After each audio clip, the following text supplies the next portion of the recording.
It's a great question because we were thinking about that in Sylhet, wasn't we? But look, I guess at the end of the day, we've spoken about we've got to adapt a little bit quicker. If it spins, we've spoken about the way we want to go about our business, and if it doesn't, understanding what that looks like and making sure we play towards our strengths. Obviously, ODIs are not good for Ireland. Now it's a shorter format game. And do you think that it can short the difference between two teams?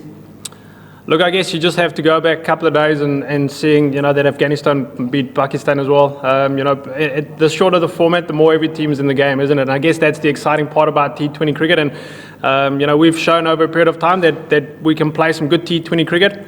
So hopefully we can adapt quickly to these conditions. I think the boys have now got a better understanding of what we could expect, and hopefully we can go out there and put on a good show. Bangladesh coach Chandika was here a few hours ago, and he said he has respect to the opponents, especially for Ireland. What are your thoughts about your opponents?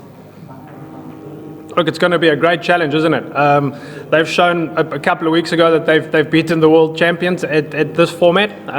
But in the same breath, we're really excited about that. I think we've shown as well in the World Cup that we can play a brand that is exciting, that people want to watch. Being tested in these conditions, it's a nice opportunity for some experienced and some young players to figure some stuff out of how we want to play T20 cricket and see that consistently. What kind of result are you expecting? Say again? What kind of result are you expecting? 2-0, 3-0 or?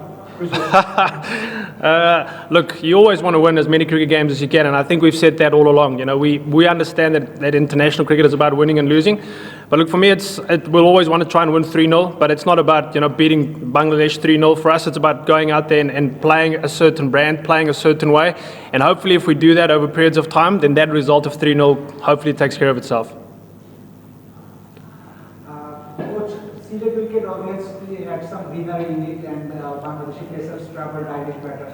This wicket doesn't look that much green. How do you assess this wicket? It looks like a belter, and do you think less grass give some kind of relief to the Irish batters as well? Yeah, look, I guess when you think about T20 surfaces, you think about runs, don't you? And that's what people want to see. So that wicket looks a lot flatter than the Sylhet one. Obviously, it's rock hard, and I guess it's going to be a tough challenge for the bowlers to keep batters in strain. So look, I think, again, we've spoken about the way we want to play the T20 game.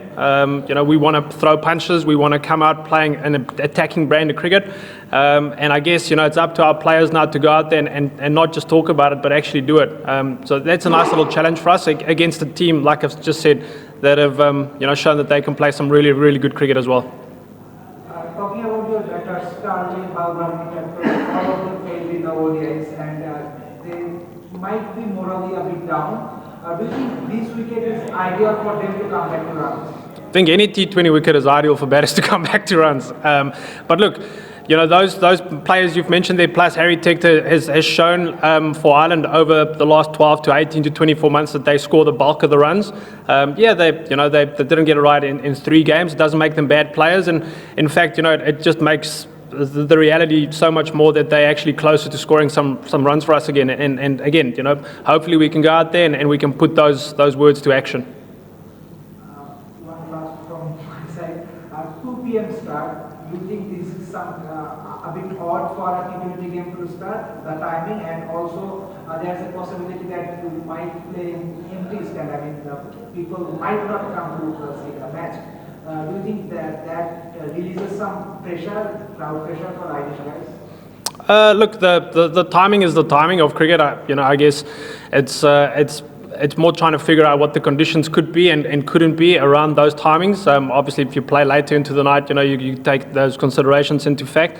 And look, at the end of the day, we're here to try and win cricket games, and hopefully if we do that consistently, then, people want to rock up and come and see us play. I think we've shown that throughout the World Cup. We had a nice travelling support with us as well through the World Cup from people back home. So, look, at the end of the day, hopefully we can go out there and put some action to these words that we talk about and how we want to play and get some of those results at the end of the game.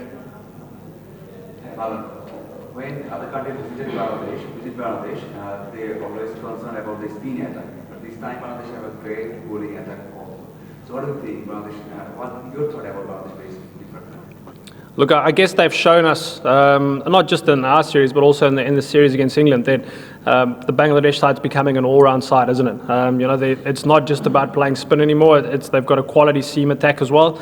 And I guess, that's come down to years and years of work and planning to get them into this position where now they can play what's in front of them.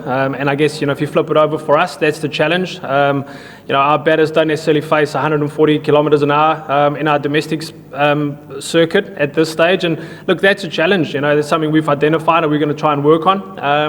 And look, at the end of the day, we know why we're here. We know we've got to play cricket in a couple of days, and we've got to go out there and put our best foot forward.